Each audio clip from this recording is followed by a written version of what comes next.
Bom, pessoal, então, continuando, né, o que a gente já tinha falado na aula anterior, apelante é quem interpõe o recurso de apelação e apelado é a parte contrária nessa relação processual.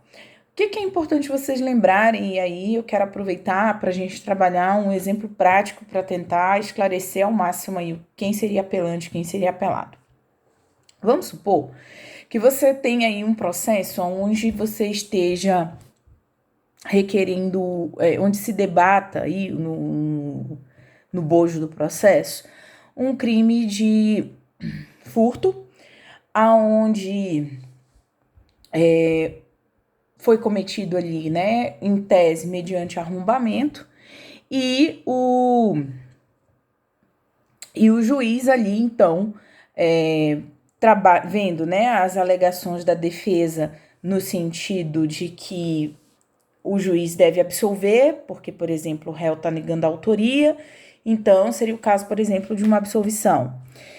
E o Ministério Público está pedindo a condenação no furto mediante arrombamento. Então, vamos supor que nessa situação hipotética,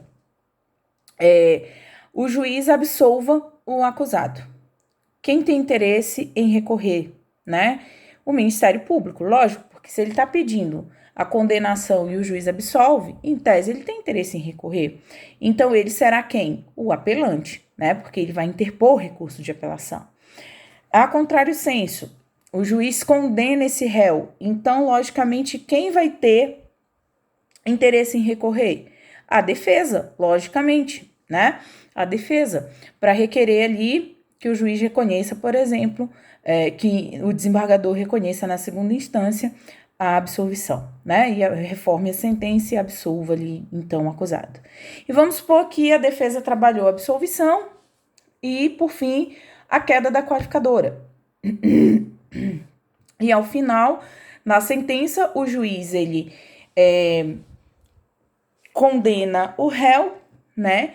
Mas exclui a qualificadora, por exemplo, do arrombamento. Nessa situação, gente, você pode ter um recurso da defesa, por exemplo, para requerer absolvição. E você pode ter um recurso da acusação, por exemplo, para ver reconhecida, então, a qualificadora do arrombamento. Então, você pode ter ali ambos como apelante, tá? Tanto acusação como defesa, e ambos como apelado, tá? Depende muito caso a caso, tá? E aí, relembro para vocês um ponto importante aqui. Quando a gente fala de recurso exclusivo da defesa, tá? Vigora aí a non reformatio impejus. Ou seja, ou esse recurso vai melhorar a condição do réu, vai ajudar o réu, vai melhorar sua condição, ou o recurso por exemplo, vai ser negado provimento e a situação do réu permanece como está. Agora, quando você tem um recurso da acusação ou quando você tem um recurso entre acusação e defesa, tá, gente?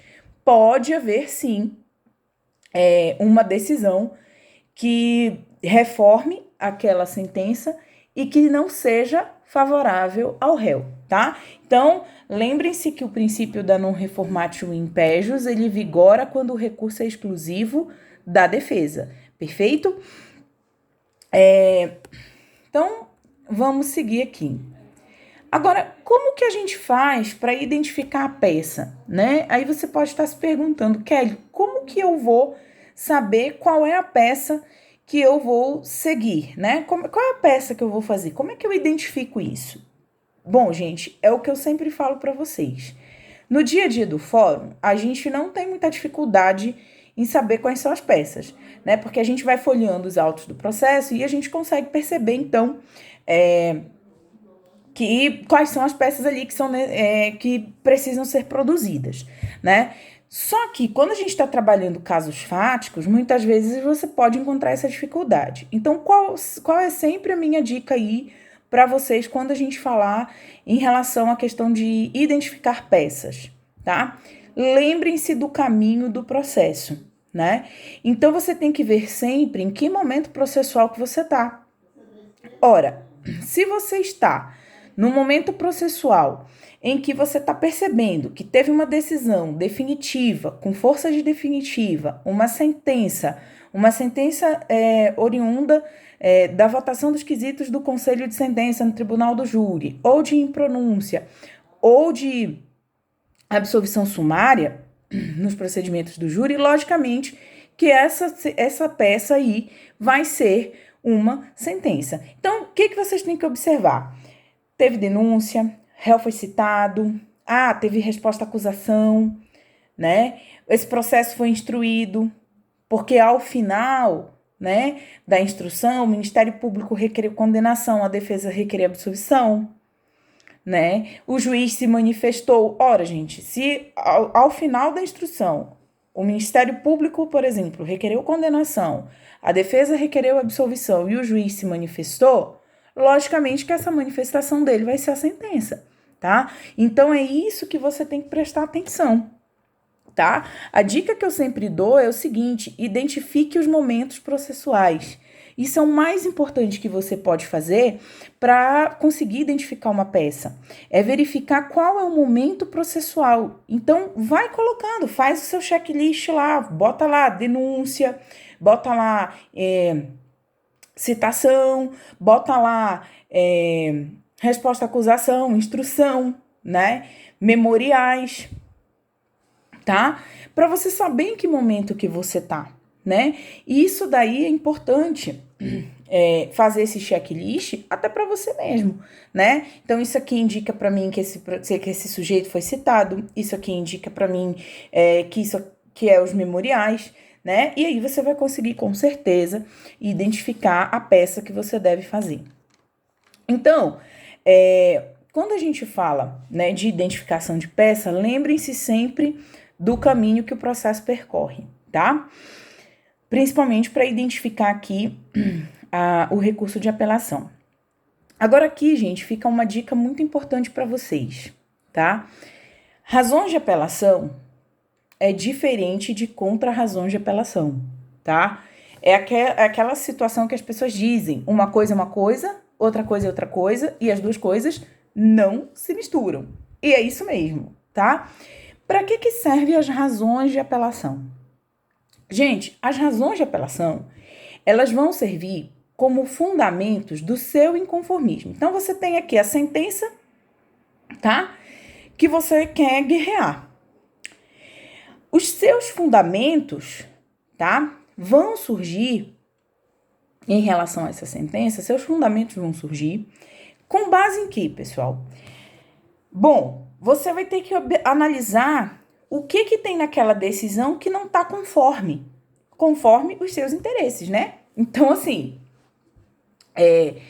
então vamos lá, você fez um memorial, você pediu absolvição, você pediu, sei lá, o reconhecimento do princípio da insignificância, você pediu a dosimetria pelo mínimo, né?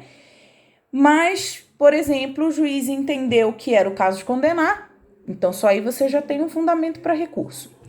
Além do juiz entender que era o caso de condenar,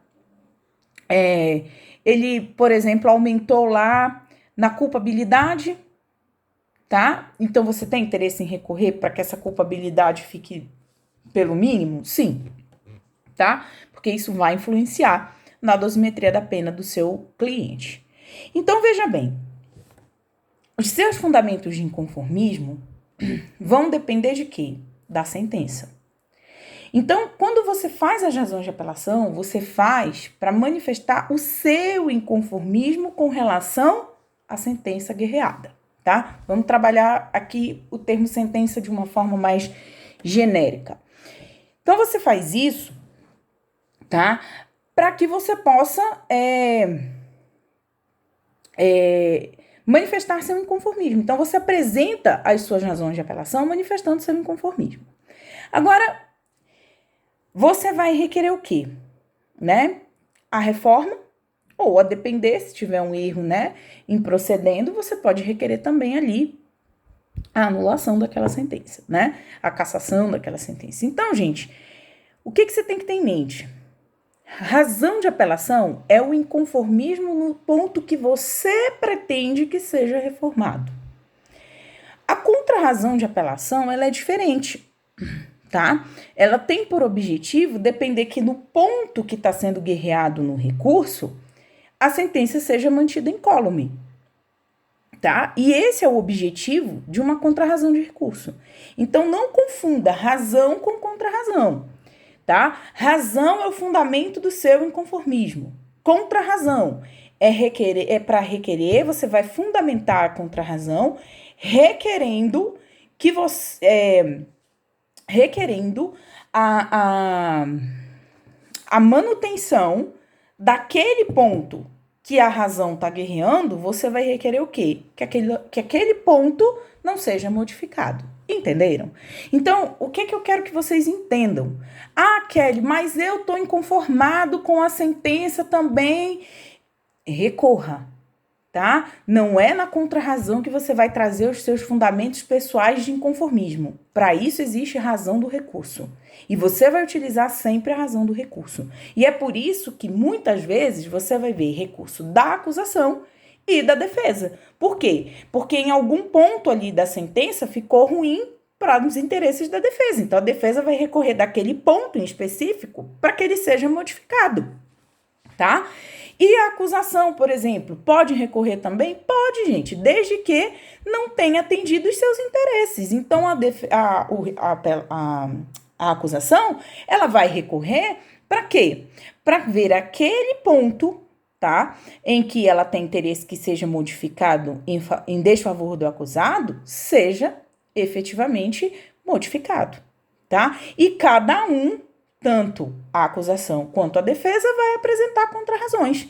E, hipoteticamente, aquela situação que eu falei para vocês, né?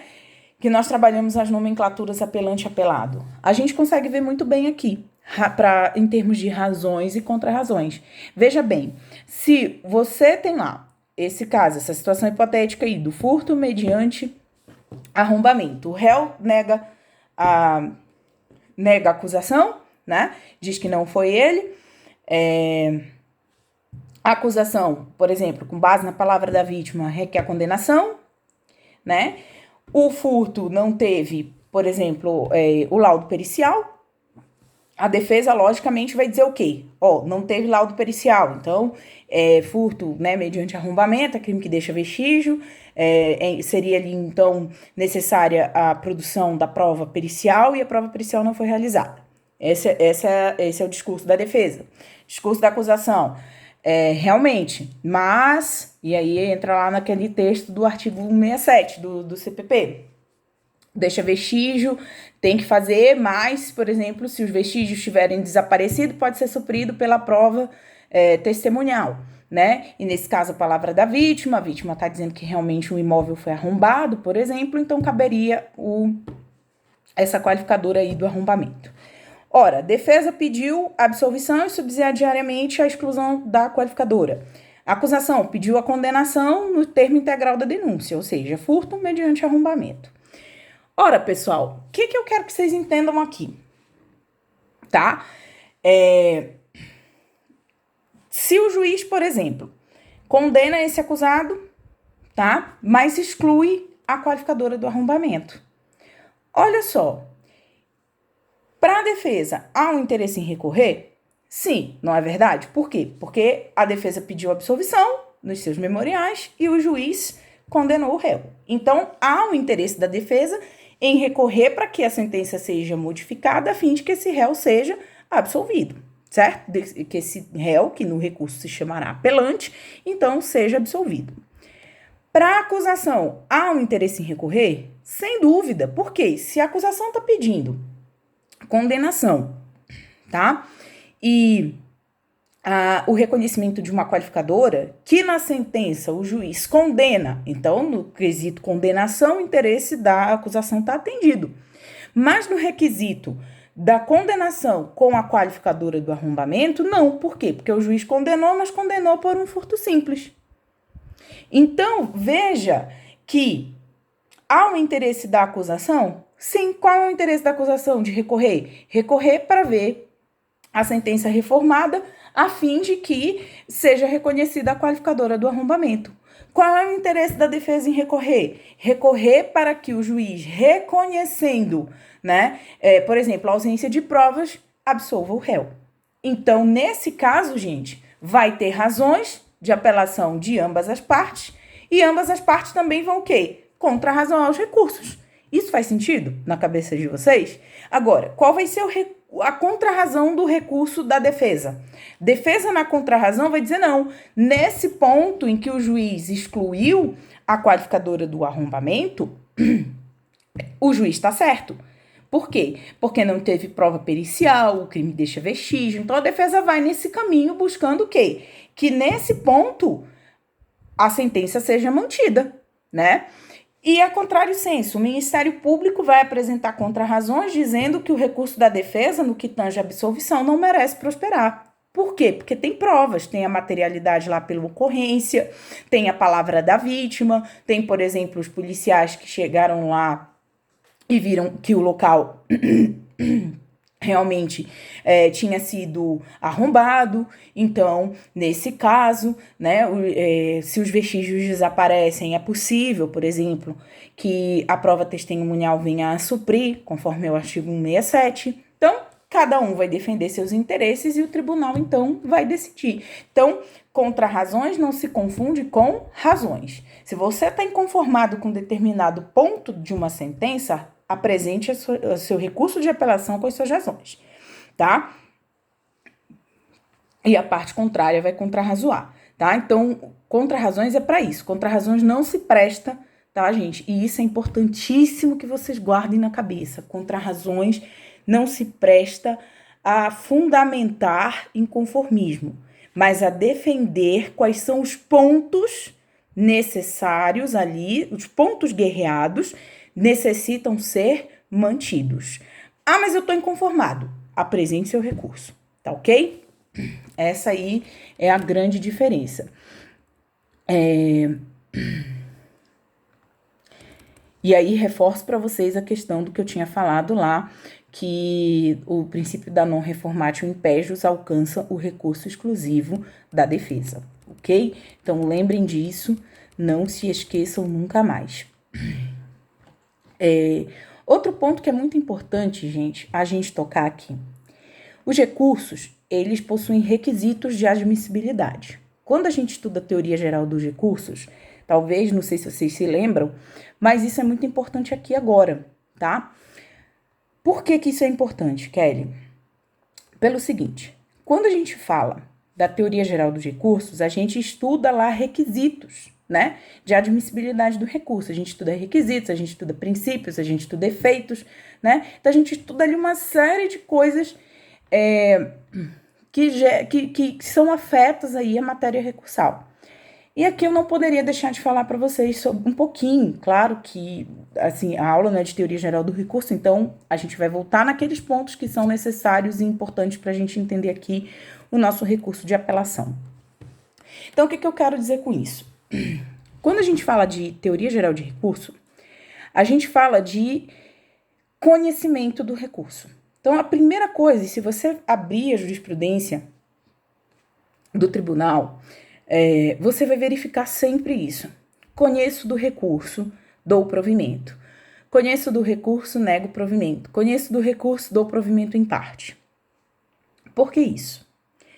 Porque quando o tribunal diz para você, doutor, eu conheço do seu recurso, ele está dizendo, em outras palavras, que o seu recurso preenche os requisitos de admissibilidade, tanto os intrínsecos quanto os extrínsecos, tá? Que a gente pode aqui batizar, né? Tanto subjetivos quanto objetivos. Eu acho essa terminologia até mais fácil, tá? Objetivos e subjetivos. Então, quando a gente fala de conhecimento, a gente está falando de requisito de recurso, tanto subjetivo quanto objetivo. Então, vamos relembrar rapidamente aqui esses requisitos, a fim de que se torne mais fácil aí para vocês compreenderem aí o que a gente fala, do que significa o termo conhecer do recurso. Bom, os requisitos subjetivos, gente, são o interesse e a legitimidade. O que é interesse? Interesse é uma necessidade, gente. Necessidade aqui no campo recursal de ver a matéria, né, a parte onde você sucumbiu, ser reformada. né? Então, você tem interesse em ver uma modificação. E quando a gente fala de interesse subjetivo, a gente está falando disso. De requisito subjetivo, a gente está falando de interesse e de legitimidade. Sendo que o interesse é a necessidade de ver aquela decisão ou aquela sentença reformada, né? Decisão terminativa ou com força determinativa e aquela sentença reformada. Quando a gente fala de legitimidade, é o conceito de legitimidade que a gente já conhece, tá? Então, é a legitimidade tanto para o processo quanto para ser parte. Então, esses dois requisitos, eles têm que estar presentes, tá? São os requisitos subjetivos aí do recurso: interesse, legitimidade. Por outro lado,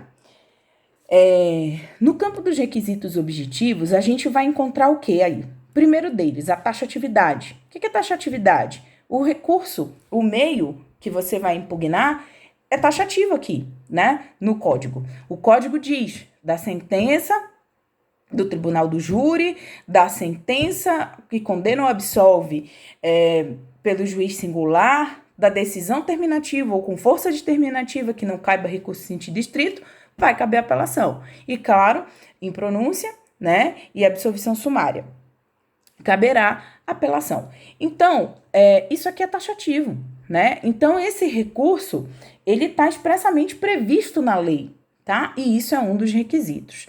Outra coisa, a forma prescrita, né? Você vai ter que observar a prescrição legal para aquele recurso. Então, assim, sob pena de negativa de segmento.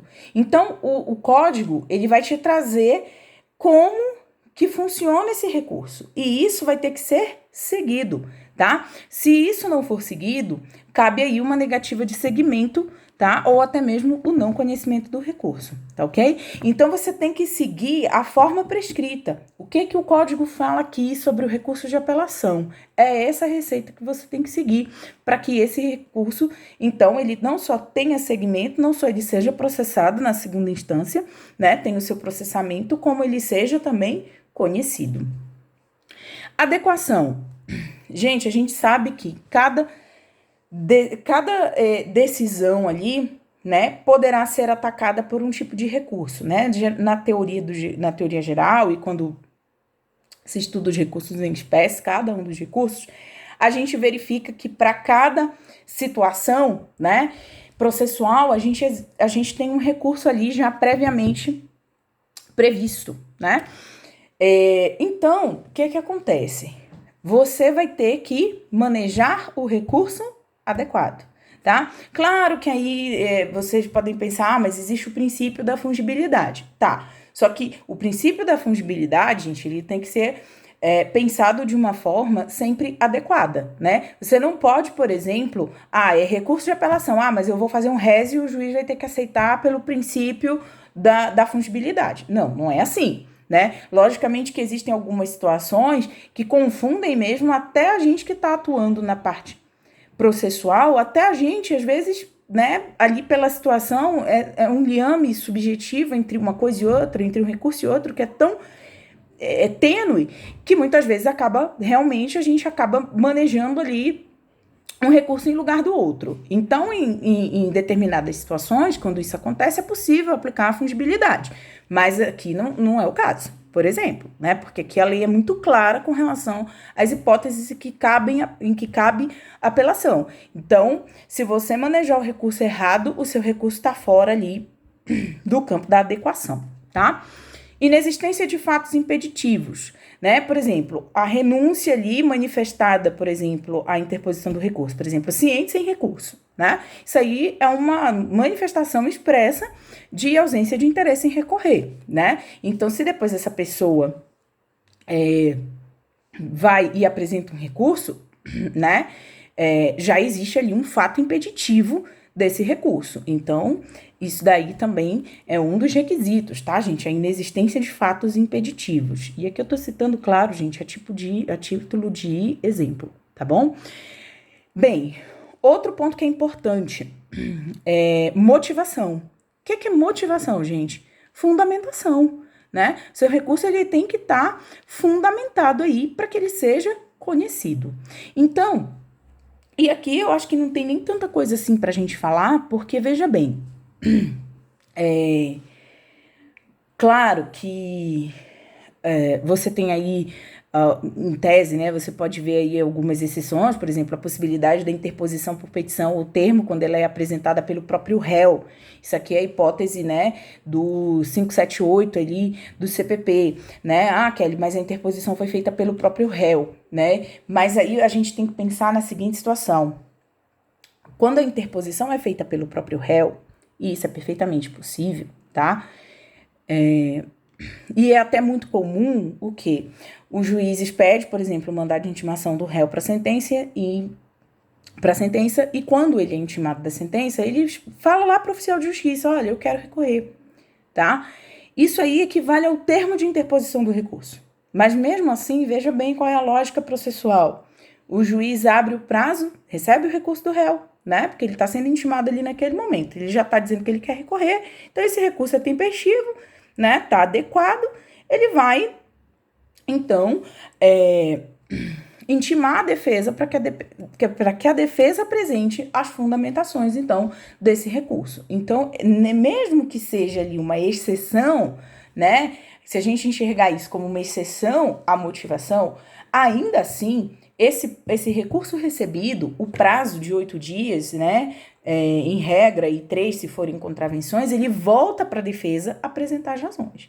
Então, de qualquer forma, quando esse recurso ele chegar no tribunal, ele vai chegar com a motivação, correto? Então, assim, ainda que, né, a gente pense nesse ponto, né, ou ainda que a gente pense na previsão processual lá do artigo 601, salvo engano, que fala, né, que o processo pode subir sem as razões, né, você pode interpor o recurso, salvo engano, tá, gente? Você pode interpor, eu acho que é o artigo 601, mas vocês conferem ali, tá ali pelo 600, 601. Você pode interpor o recurso e requerer a apresentação de razões no tribunal. Ainda assim, tá, gente? Quando o processo chegar no tribunal, você vai ser intimado para apresentar as razões do recurso. Então, a motivação, esse requisito da motivação, ele vai ser preenchido, né? Ainda que seja, vamos pensar assim, de uma forma diferida, né? Em um momento posterior à interposição do recurso, mas ele vai ser preenchido. Então, pensem sempre que motivação, sim, é requisito de admissibilidade, tá? O recurso tem que estar fundamentado. Quer recorrer? Ah, eu quero recorrer. Quer recorrer de quê? Ah, eu quero recorrer de tudo. Não, não é assim. Eu quero recorrer disso, disso, disso e disso, tá? Bom, quando você passa por tudo isso, então, seu recurso está motivado, não tem fatos impeditivos, tá lá, o recurso tá lá no rol taxativo, você obedeceu você obedeceu lá a tempestividade também, tá, gente? Tempestividade, importantíssima tempestividade. Lembrando que o prazo de interposição, gente, é 5 dias. O prazo de razões é 8, tá? E o prazo de interposição, gente, no prazo de 5 dias, você não pode perder. Esse prazo aí, se ele for perdido, ele vai gerar preclusão, tá? E nesse caso, como se trata de uma sentença, vai gerar o transcurso, tá? O trânsito em julgado, tá? Porque o transcurso do prazo em habeas não houve recurso, então trânsito em julgado, tá ok? Então, tempestividade é um requisito importantíssimo, não esqueçam dele, tá? Tá lá na forma prescrita, tá adequado, não tem fato impeditivo, obedece lá o rol taxativo, então você tem interesse, você é parte legítima, então seu recurso está conhecido, ok? Agora vamos falar aqui um pouquinho de provimento. Pessoal, o que é provimento? Primeiro que o seu recurso passou, né? Então, você entrou com recurso, primeiro ponto, seu recurso passou. Tá ok, seu recurso passou no requisito de admissibilidade objetivo e subjetivo. Agora sim é que o desembargador vai entrar no mérito. O que é o mérito do seu recurso? São os fundamentos do seu inconformismo.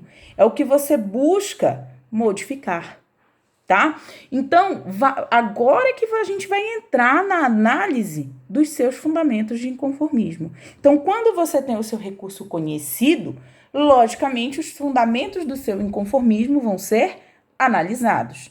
Se você já começar perdendo no conhecimento, sequer o mérito vai ser analisado. Então, quando a gente fala do conhecer, é requisito de admissibilidade. Passou no requisito de admissibilidade, aí sim é que o seu recurso vai ser avaliado o quê? No mérito. E o mérito é o seu inconformismo. E aí você tem 3 opções. Uma, que o seu recurso pode ser dado provimento, tá? O seu recurso pode ser provido, então a gente usa muito essas 2 expressões, dar provimento, tá? E prover, tá? Quando a gente fala em dar provimento e prover, a gente está falando que o seu recurso foi acolhido na totalidade. Tudo que você pediu, tá? Foi acolhido pelo juiz lá, pelo desembargador lá na segunda instância. Quando a gente fala em não provimento, improver ou negar provimento, o seu fundamento de inconformismo não foi acolhido pelo tribunal, tá? E quando a gente fala em prover parcialmente ou dar parcial provimento, também você pode encontrar essa expressão. Significa que em parte o seu recurso foi acolhido e em parte o seu recurso foi rejeitado. Então, a título de exemplo, se você recorre pedindo a absolvição, tá, do seu cliente e o tribunal provê esse recurso, então ele proveu para quê? Para absolver o seu cliente, correto? Agora vamos supor que você recorre, pede que o recurso seja conhecido, né, e provido para que o seu cliente seja absolvido, mas o juiz nega provimento. Então, ele não acolheu o seu fundamento de inconformismo. Ele manteve ali a sentença no ponto guerreado. No caso aqui, ele manteve a condenação, né? A título de exemplo aqui, ele manteve a condenação. E quando, por exemplo, você tem lá um caso em que você está pedindo absolvição e a queda ali de uma qualificadora. O juiz mantém a condenação. Ou seja, ele não deu acolhimento total no seu recurso, porque ele já afastou a absolvição que você pediu. Então, você não vai alcançar mais um total provimento, mas você vai alcançar um parcial provimento, por exemplo, se você conseguir a queda da qualificadora. Entenderam? Então, parcial provimento é um acolhimento parcial do seu fundamento de inconformismo lá, que foi fundamentado e foi pedido no recurso, tá? Lembrando que, tá, gente, efeito básico aí do recurso de apelação é o efeito devolutivo. Ou seja, o que você devolver, a matéria que você devolver para o tribunal será a matéria que ele vai analisar, tá? Então, lembrem-se aí do efeito devolutivo do recurso.